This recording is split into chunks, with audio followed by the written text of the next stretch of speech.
This is probably one of the most difficult vlogs that I've actually had to do on YouTube for a number of reasons. One is because I'm delving into the political and it will touch on a previous cast that I've done. And the second one is it will also touch on the historical, which is about another cast that I've done. The topic area is Brexit. I've resisted for doing this for such a long time. It's time to just get on with it, Dwight. This is Being the Other. Let's get started.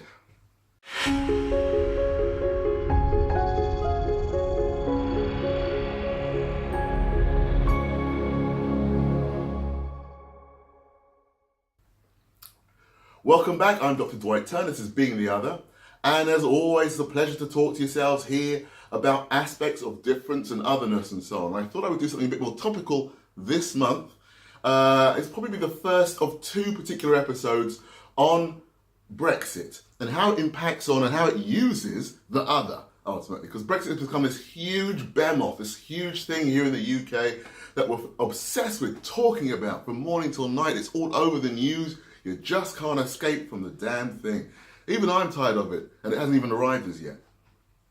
But there are some things which are worth noting. Now, some of these are obvious. We all know by this point that some of the rhetoric behind the whole vote for Brexit was based around difference, otherness, fear of immigrants, and so on. But what's also very important to recognize is that historically, this historical narrative around the idealization of the past was also a huge part of Brexit.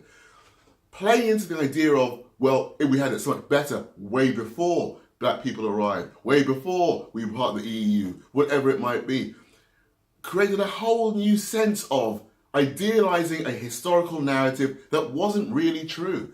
Did we really have it that great in years gone by? Did we really just get through the Second World War on our own, without the colonies, I must add?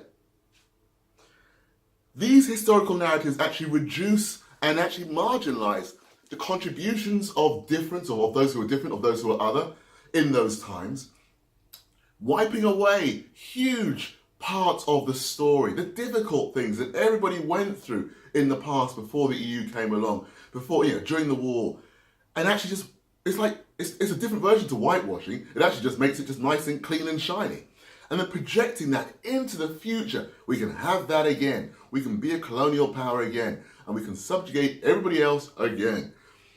The interesting thing about Brexit is it ignores the reality.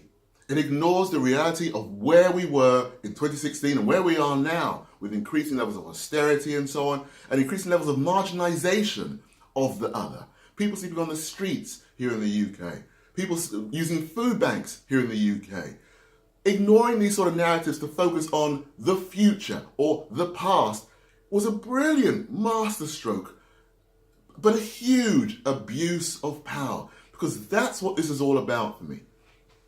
The drive towards Brexit, for me, and the drive towards marginalization of groups and the vilification of groups, whatever they are, and also the denigration of political correctness, for another video, I'll talk about it another time, was always been about the attainment of a privileged view of power.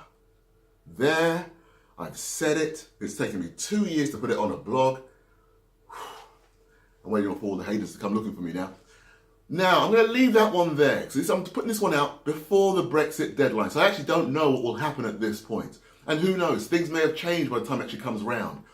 But I'm going to leave this one there. Please keep following me. It's always a pleasure to see yourselves on Twitter, on Facebook. Track me down if you need to. Send me an email if you want to. It's not a problem at all. I'm Dr. Dwight Turner. This has been The Other. Look forward to seeing you soon. Take good care. Bye-bye.